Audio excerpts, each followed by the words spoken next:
வணக்கம். தமிழ் ஃபுட் கார்னரில் இன்றைக்கி நம்ம பார்க்க போகிற ரெசிபி சோயா பீன்ஸ் மசாலா. இது சாப்பிட்றதுக்கு ரொம்ப டேஸ்ட்டாக இருக்கும், அதே சமயம் ரொம்ப ஈஸியாக பண்ணிடலாம். சோயா பீன்ஸில் நிறைய புரோட்டீன் சத்துக்கள் இருக்கிறதுனால உடம்புக்கு ரொம்ப நல்லது. நம்ம அடிக்கடி இதை உணவில் சேர்த்துக்கலாம். இப்போ எப்படி பண்ணுறதுன்னு பார்க்கலாம். சோயா பீன்ஸ் மசாலா கறிக்கு 1/2 கிலோ சோயா பீன்ஸை வாஷ் பண்ணி எடுத்து வச்சுருக்கேன். இதை வேக வச்சிடலாம். இந்த குக்கரில் எடுத்து வச்ச சோயா பீன்ஸை சேர்த்துட்டு இது கூட 3/4 டீஸ்பூன் உப்பு சேர்க்குறேன். சோயா பீன்ஸ் முங்குற அளவுக்கு மட்டும், லைட்டாக முங்குற அளவுக்கு மட்டும் தண்ணி சேர்த்தா போதும். நல்லா ஒரு தடவை மிக்ஸ் பண்ணி விட்டுட்டு மூடி போட்டுடலாம்.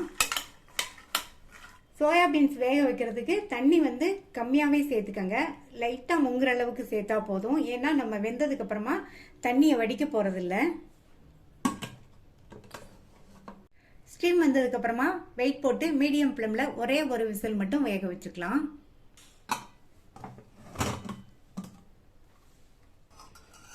சோயா பீன்ஸ் 3/4 பங்கு அளவுக்கு வெந்திருக்கு. இந்த மாதிரி வேக வச்சா போதும். அடுத்து மசாலாவோடு சேர்ந்து வேகும்போது நமக்கு கரெக்டாக இருக்கும். 2 விசில் வச்சிங்கன்னா ரொம்ப வெந்து குழஞ்சு போயிடும். இப்போ இதை தண்ணியோடையே எடுத்து வச்சிடலாம். அடுத்து இந்த பேனில் 2 டேபிள் ஸ்பூன் எண்ணெய் சேர்க்குறேன். எண்ணெய் சூடாயிடுச்சு. அதில் 1/2 டீஸ்பூன் சீரகம் நல்லா பொரிஞ்சிருச்சு. இதில் 1/2 கப் அளவுக்கு பொடியாக கட் பண்ண வெங்காயத்தை சேர்த்துக்கோங்க. வெங்காயத்தை நல்லா இந்த மாதிரி பொடியாக கட் பண்ணிக்கோங்க, அல்லது சாப்பரில் போட்டு நல்லா இந்த மாதிரி ஃபைனாக சாப் பண்ணிக்கலாம். இது கூட 5 பூண்டை க்ரஷ் பண்ணி சேர்த்துக்கோங்க. இந்த மாதிரி பூண்டு சேர்க்குறது இந்த மசாலா கறிக்கு நல்ல டேஸ்ட் கொடுக்கும், வாசனையும் கொடுக்கும். அடுத்து கருவேப்பிலை சேர்க்குறேன். இப்போ எல்லாத்தையும் நல்லா 1 நிமிஷத்துக்கு வதக்கி விட்டுக்கோங்க. நம்ம வெங்காயத்தை நல்லா பொடியாக சாப் பண்ணி போட்டிருக்கிறதுனால நல்லா வேகமாகவே வதங்கிரும். எல்லாம் 1 நிமிஷம் வதங்கிருச்சு. ஒரு மீடியம் சைஸ் தக்காளியை பேஸ்ட் பண்ணி சேர்த்துக்கோங்க. இந்த தக்காளி வதங்கி அதனுடைய பச்சை வாசனை எல்லாம் போகட்டும்.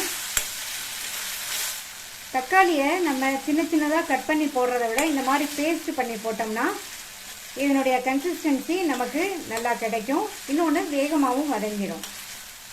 இப்போ தக்காளி வதங்கிடுச்சு. அடுத்து இது கூட 1/2 டீஸ்பூன் மஞ்சள் தூள், 2 டீஸ்பூன் தனி மிளகாத்தூள், 1/2 டீஸ்பூன் கொத்தமல்லி தூள், 1 டீஸ்பூன் சோம்புத்தூள். நம்ம சோயா பீன்ஸை வேக வைக்கும்போது உப்பு சேர்த்தோம். இப்போ இந்த மசாலாவுக்கு மட்டும் கொஞ்சமாக உப்பு சேர்த்துக்கோங்க. நான் ஒரு 1/4 டீஸ்பூன் உப்பு சேர்த்துருக்கேன். அடுத்து இதில் 1/4 கப் போல் தண்ணி சேர்த்து நல்லா மிக்ஸ் பண்ணி விட்டுருங்க. நம்ம சேர்த்து இந்த மசாலா தூளோட பச்சை வாசனை எல்லாம் போய் ஓரங்கள்லாம் எண்ணெய் பிரிஞ்சு வர வரைக்கும் இருக்கட்டும். மசாலா தூளோட பச்சை வாசனை எல்லாம் போயிடுச்சு. நம்ம வேக வச்ச சோயா பீன்ஸை தண்ணியோடையே சேர்த்துருங்க. இது கூட ஒரு 1/2 கப் மட்டும் தண்ணி சேர்த்துக்கலாம்.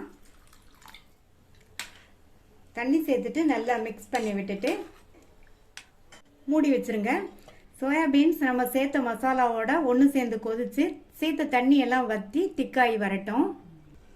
இப்போ திறந்து பார்க்கலாம். சோயா பீன்ஸ் நல்லா சாஃப்டாக வெந்து கரெக்டான கன்சிஸ்டன்சிக்கு வந்துருச்சு. அடுத்து இது கூட 1/2 டீஸ்பூன் கரம் மசாலா தூள் சேர்த்துக்கலாம். கரம் மசாலா தூளை கடைசியாகவே சேர்த்துக்கோங்க, நல்லா வாசனையாக இருக்கும். நல்லா மிக்ஸ் பண்ணி விட்டுட்டு இது 1 நிமிஷத்துக்கு மட்டும் அப்படியே இருக்கட்டும். கடைசியாக பொடியாக கட் பண்ண கொத்தமல்லி இலைகளை நல்லா தூவி விட்டுட்டு ஒரு தடவை மிக்ஸ் பண்ணி விட்டுட்டு ஸ்டவ் ஆஃப் பண்ணிடலாம். நல்லா கமகமன் வாசனையோட டேஸ்டான சோயா பீன்ஸ் மசாலா ரெடி ஆயிடுச்சு. இது எல்லா வகை குழம்பு சாதம், வெரைட்டி ரைஸ் எல்லாத்துக்குமே சைட் டிஷ்ஷாக வச்சு சாப்பிட்றதுக்கு ரொம்ப நல்லாயிருக்கும். நான் இன்றைக்கி மோர் குழம்போட சர்வ் பண்ணியிருக்கேன். நீங்களும் இதை ட்ரை பண்ணி பார்த்துட்டு உங்கள் கமெண்ட்ஸை சொல்லுங்கள். தேங்க்யூ.